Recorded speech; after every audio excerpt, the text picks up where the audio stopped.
It is a very specific, quiet kind of exhaustion.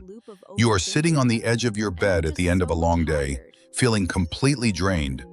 But if someone asked you what you actually did for yourself today, you wouldn't have an answer. You have spent the last 14 hours smoothing things over, anticipating needs, adjusting your schedule, and shrinking your own preferences so that everyone around you could feel perfectly comfortable. You are the easygoing one, the one who doesn't mind, the one who always says yes, even when it is a problem. And as you sit there in the quiet of your own room, a heavy, sinking feeling washes over you. It is not just physical tiredness, it is the hollow realization that you are constantly pouring yourself out for people who never seem to refill your cup. You are running on empty, and worst of all, you feel entirely alone in it. We call this being a good person. We wear our exhaustion like a badge of honor, thinking that if we just give enough, care enough, and sacrifice enough, eventually people will recognize our value and love us back with the same intensity.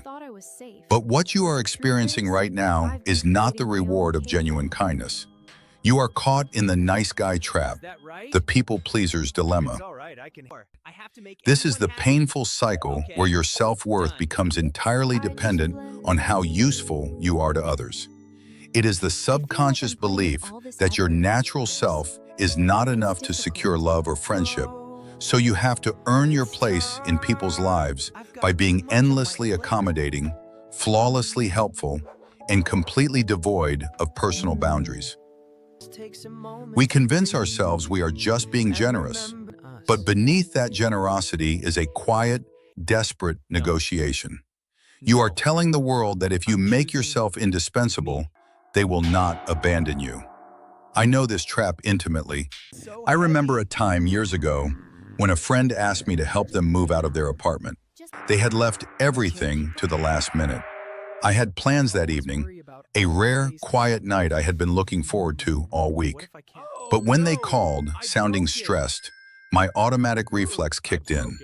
Without thinking, I said I would be right there. I spent the entire night packing boxes, carrying heavy furniture down 3 flights of stairs, sweating, exhausted, my hands raw and my back aching. I finally went home as the sun was coming up. I slept for a few hours, woke up feeling broken, and reached for my phone. The first thing I saw was a story they had posted. They were out at a sunny brunch with another group of friends, clinking glasses, looking completely refreshed and relaxed. I had not even been invited. I stared at the screen and I felt sick. Not just angry, but deeply, painfully foolish. I had given away my time, my energy, and my peace for someone who treated my sacrifice as a convenient, free service. But the hardest truth to swallow in that moment was that I had allowed it. I had volunteered for my own resentment. This happens in so many small, invisible ways, doesn't it? It is staying late at work to finish a project for a coworker who always manages to leave exactly on time because you do not want to be seen as difficult. It is sitting on the phone for 2 hours listening to a friend vent about the exact same drama they have been in for months, while you have a splitting headache because you are terrified that hanging up makes you a bad listener. We consistently swallow our own discomfort so that others do not have to experience theirs. Let's look at the layers of this. On the surface, the behavior looks like extreme generosity. But if we dig one layer deeper, we find a profound fear. The fear is that if you say no, if you become inconvenient, you will be rejected. You have tied your safety to your compliance. And underneath that fear is a tragic core belief that you, just as you are, without offering a service, are not valuable. You believe you have to pay rent to exist in other people's lives. And the cost of this pattern is emotional bankruptcy. Over time, you do not just lose your energy, you lose your identity. You become a mirror reflecting what everyone else needs until you forget what you actually want. And this pattern does not just apply to weekend favors and workplace dynamics. Because when you are wired to over-accommodate and endure discomfort for the sake of others, it inevitably bleeds into your deepest commitments. It traps you in places you should have left a long time ago. Think about the relationship that has lost its warmth. Maybe you know this feeling right now. You have been with someone for years, maybe 3, maybe 5, and almost every day there is a quiet, heavy sadness in your chest. You feel unseen, emotionally starved, and constantly misunderstood.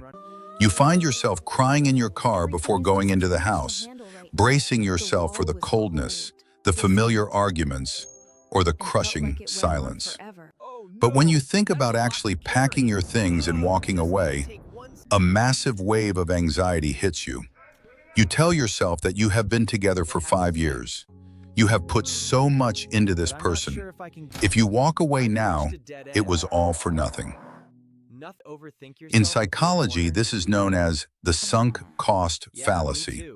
It is the human tendency to continue investing in a losing endeavor simply because we have already invested heavily in it. We look backward at the time, the tears, the compromises, and the history, and we use that as the justification to stay. We feel that leaving means admitting defeat, meaning those 5 years were wasted. But here is the painful, necessary truth. You cannot get those 5 years back, no matter how much longer you stay. The time is already gone. But by staying in a situation that is slowly breaking your spirit, you are paying for the past with your future.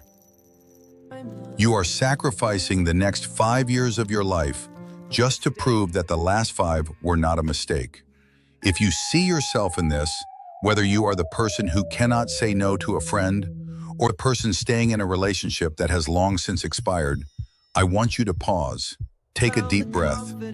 I need you to know that this does not mean you are weak. It does not mean you are foolish. In fact, it means you have an incredible capacity for loyalty, dedication, and endurance. You have a beautiful willingness to invest in the people you care about. That is a rare and precious quality. The problem is not your capacity to love. The problem is simply where you have been directing it. You have been pouring premium fuel into vehicles that are not moving forward. It is time to start directing some of that profound loyalty back toward yourself. So how do we begin to shift this? It starts with unlearning the idea that the word no is an act of aggression. We often think that drawing a line means we are starting a fight, but boundaries are not walls to keep people out. They are the doors that show people how to enter your life respectfully. You can start incredibly small. You do not have to deliver a dramatic speech. When someone asks you for a favor that your body is screaming at you to decline, try using a short boundary combined with an alternative. If a friend asks you to help them move all weekend, you do not have to give a long, over-explained apology. You can simply say that you cannot do the whole weekend, but you have a free hour on Saturday morning to help load boxes. You are offering what you genuinely can without sacrificing your sanity. If someone asks you to take on extra work or listen to a venting session when you are drained, practice a simple phrase. Tell them you would love to be there for them, but you are at capacity right now. I am at capacity. It is honest, it is unarguable, and it requires no further justification. You do not owe people a spreadsheet of your energy levels. You just owe them the truth. And the only people who get angry when you set boundaries are the ones who were benefiting from you having none. And what about the heavier things? What if you are caught in the gravity of the sunk cost trap in a relationship? You have to stop negotiating with a past that is already gone. You must make your decisions based on the reality of today. There are 3 quiet, exposing questions you can ask yourself to cut through the illusion of history. First, if you met this person today, exactly as they are right now, knowing everything you know about how they treat you, would you choose to start a relationship with them? If the answer is no, then you are not staying for the person, you are staying for the habit. Second, are you staying for who they actually are, or are you staying for the potential of who you hope they will miraculously become? We often fall in love with potential, but potential is a down payment on a house that never gets built. And third, is the sudden, sharp pain of leaving honestly worse than the slow, agonizing ache of staying like this forever? It is terrifying to realize that the only thing keeping you somewhere is the fear of walking away. But sometimes quitting a toxic dynamic is not failure. It is the ultimate act of self-preservation. The first time you actually say no, your voice might shake. Your heart will hammer in your chest. You will feel a terrifying rush of guilt because your body is so used to collapsing under pressure. Let the guilt be there. Let it wash over you. Guilt is just the ghost of your old, people-pleasing habits protesting their eviction. It will pass. And when it does, you will notice something else.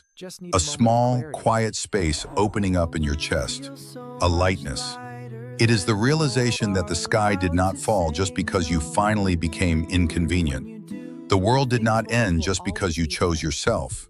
You have spent so much of your life acting as the supporting character in everyone else's story, hoping that one day they would write you a better script. But no one is coming to save your energy for you.